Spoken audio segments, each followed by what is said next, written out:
This bill was written in a tortured way to make sure CBO did not score the mandate as taxes.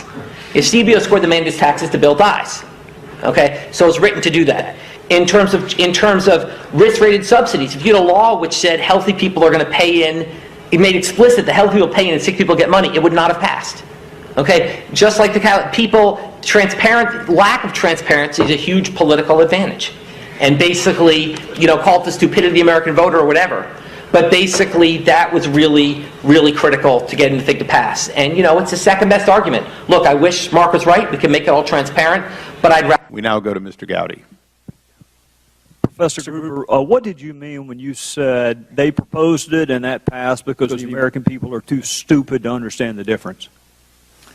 When I said that, I was at an academic conference being glib and, quite frankly, trying to make myself seem smart by insulting others. Are you offering the venue as a defense for saying it or for meaning it?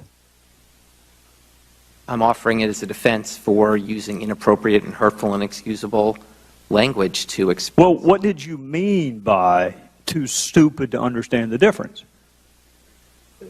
Congressman, I didn't mean anything by it. Well, you said it. You had to admit it. I was once again being glib and trying to make myself seem smarter by reflecting. Well, what did you mean when you said it was a very basic exploitation of the lack of economic understanding of the American voter? What did you mean by that?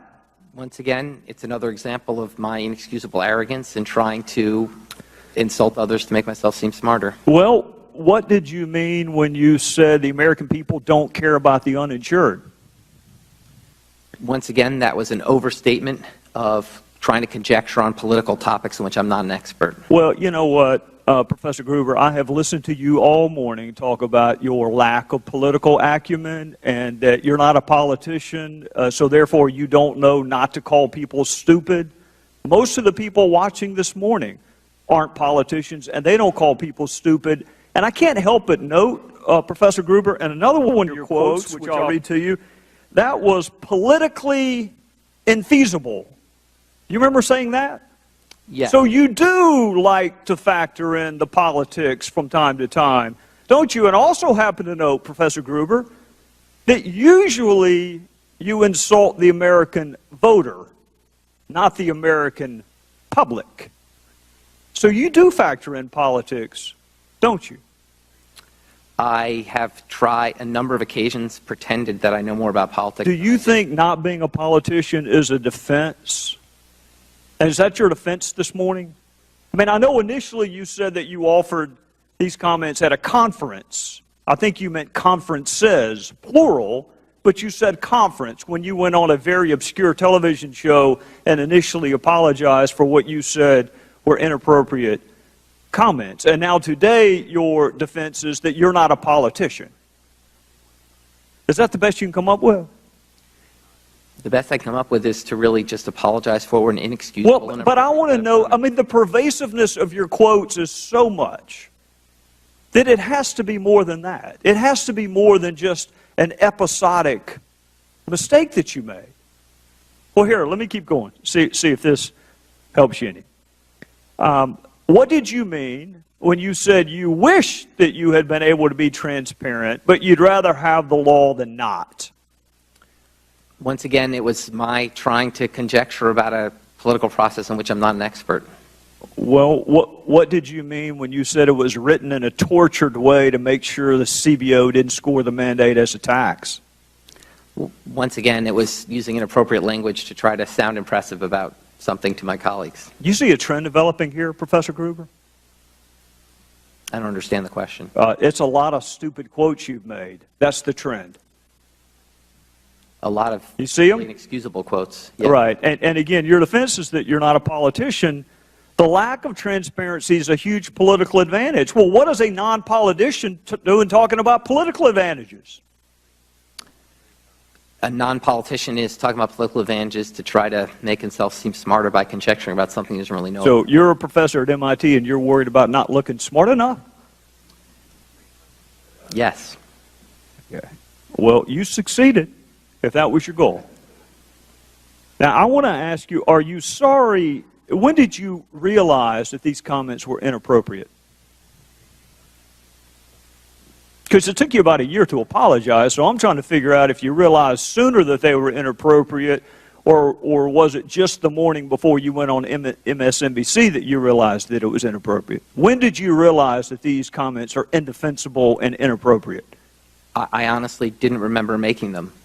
You didn't remember calling your fellow citizens stupid, and you didn't remember saying that you're the only person who cares about the uninsured, that the rest of your fellow citizens don't give a damn about the uninsured? You don't remember saying that? I don't, because they were really glib and thoughtless comments that I made. Well, Professor Gruber, let me just tell you what it looks like from this vantage point, is that you thought that they were really pithy and really funny until the video showed up. And then even then, it took you a little while to apologize. And what I'm struggling with is whether your apology is because you said it or because you meant it. Which are you apologizing for? Because you said it or because you meant it? I didn't mean it. I'm apologizing. All of these quotes that I just read to you, you didn't mean a single one of them. Not a one. What I said, Congressman, is that I was using glib, thoughtless, and really inexcusable language. You used them a lot. You used them a lot, Professor Gruber, which tends to undercut the notion that you were sorry for an episodic misstatement. I just read to you about 10. You see why people might possibly think the apology is a little disingenuous? Maybe. I'll yield back, Mr. Chairman. If the gentleman would yield me just 10 seconds. Following up on Mr. Gowdy, when you made these repeated comments, these glib, inappropriate comments in an intellectual community with lots of other like-minded people, did anybody come up to you and tell you that what you were saying was inappropriate? Not that I can recall, no. I guess what you said was popular in that community. We now go to Mr. Jordan. Thank you, Mr. Chairman. The ranking member said that these are just mistakes. They're just unforced errors. I think the American people would say something completely different. I would say, no, these aren't mistakes, unforced errors. This is intentional deception, and it's nothing new. If you like your plan, you can keep your plan. If you like your doctor, you can keep your doctor. Premiums are going to go down. Premiums are going to go down $2,500 on average. The website will work. The website's secure. CMS, Ms. Tavener tells us they have 7.3 million enrollees. They forgot to count 400,000 dental plans in that number. And then we get to Mr. Gruber. Mr. Gruber testified before Congress about Obamacare and didn't disclose that he was being paid by the Obama administration. That's deception at its highest form. And then, of course, we have the videos, the now famous videos, where Mr. Gruber used taxpayer dollars to deceive taxpayers, and then when Obamacare became law, he made fun of them and insulted them. By the way, Mr. Gruber, back to the question we had a little discussion on earlier. How much were you paid, you and your institution, by the federal taxpayer and by the state taxpayer regarding your lectures on Obamacare? I have disclosed for the committee, as I understand from my counsel, I'm required federal payment. I'm not asking what you disclosed. I'm asking you a question. Give me a dollar amount. How much were you paid? The American taxpayer would like to know how much they paid you to deceive them and then got made fun of by the very dollars that they paid you to make fun of them. And they'd like to know that. So how much were you paid?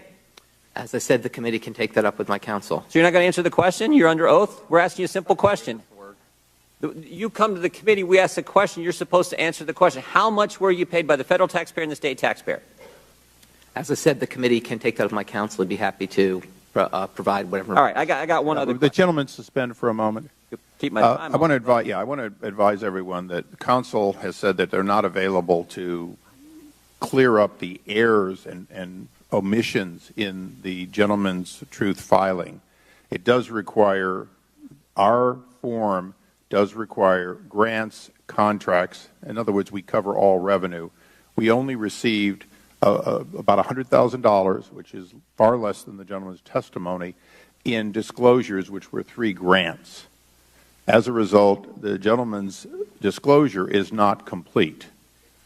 So I would admonish the Dr. Gruber, your choice really is answer questions fully here and then supplement, or we will seek to bring you back with the full disclosure and in order to get all the other numbers. It's really your choice, Your counsel can advise you, but we find by your own testimony, we find your submission deficient. And your counsel is ill-advised to say that it is sufficient because it only includes grants, and you have contracts, and you've admitted under oath that you have contracts. So those are not listed, and you are deficient. Again, this is our last hearing. If I don't have to recess and come back again, I would like to not have to recess and come back again. So please do not make this drag on longer. If you can give answers to the best of your recollection, and we will accept an amendment, if that's the case, an addendum at a later date. But the gentleman is entitled to have all questions to the best of your knowledge answered. You took an oath saying you would tell the truth, the whole truth, not the truth and only what your counsel says is going to be discussed. It is all questions, all answers. And if Mr. Cummings were sitting in this chair or anyone else, we could expect no less. Mr. Cummings. Mr. Chairman, I think his counsel is talking to him. Why don't we give him a second? We'll pause. Mr. Chairman, just on that question, I have a PolitiFact document here and they have a fact checker thing that has all kinds of numbers. They went into this in depth as to what the gentleman was paid, and I was wondering if we just enter this in as part of the record. We'll certainly be happy to enter in without objection. Thank you.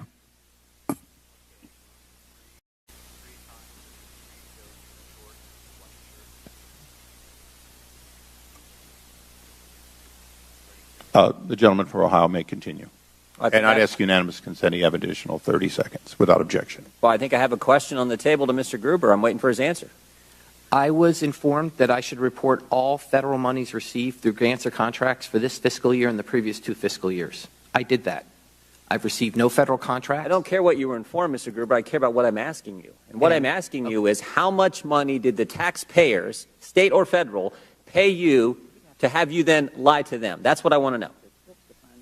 Over this fiscal year and the previous No, 2 fiscal years? No. Total. I mean, look. This is this has been a 5-year ordeal with this law. We want to know how much you got from the taxpayer and then made fun of him after you got the money and lied to him. I don't recall the total.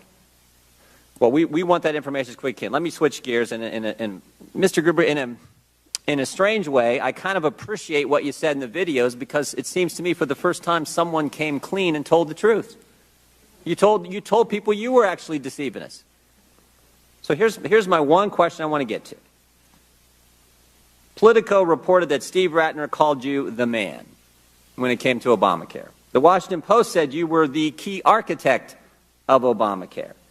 The New York Times said the White House lent you to Capitol Hill to help Congress draft Obamacare. They said, go on up there and help those poor folks on Capitol Hill get it right. You're the expert. Go up and help those congressmen who don't know what they're doing. The president said he had, quote, stolen ideas from you to draft Obamacare. You visited the White House 21 times. You met with the president, your own words. You met with the president in the Oval Office. So I have one question.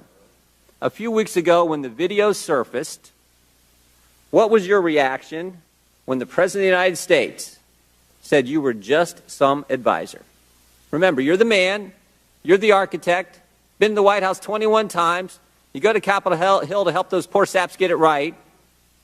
President stole from your ideas. You're the key guy, and yet when the videos surface, the President of the United States throws you under the bus and says you're just some random advisor. What was your reaction to that, Mr. Gruber? My reaction was that my job was to be an advisor, and that's what I was. Ms. Tavener,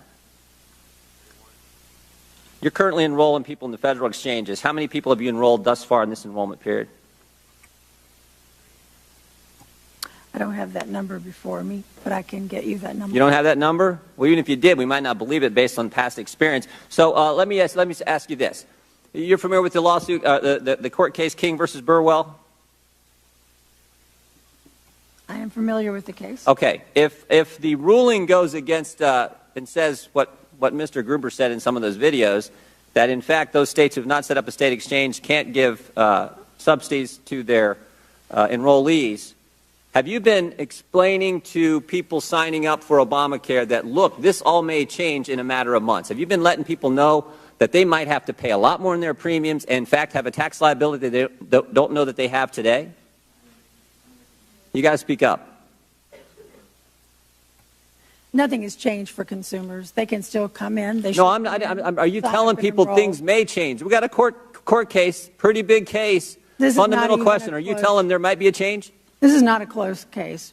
Pretty much plainly. I didn't say that. I say it might be. Are you giving them a heads up that, in fact, things may change in a big way in a few months? I'm not going to speculate about the case. I'm not asking you to speculate. I'm asking, are you telling enrollees that things may change in a few months? Nothing has changed for consumers, and I'm telling them So to they come can in get and a enroll for shock, and you're care. not preparing them for the fourfold increase in premiums and the tax liability they may have?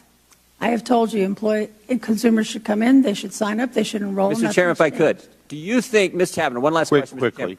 Do you think it's responsible to not tell the millions of enrollees who are in states that have not set up a state exchange, do you think it's at all responsible not to tell them that things may change dramatically and they'd have a tax liability and their premiums could increase as much as fourfold? The gentleman's time has expired. The gentlelady may answer.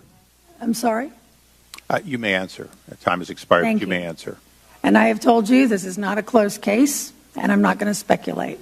The law is pretty clear.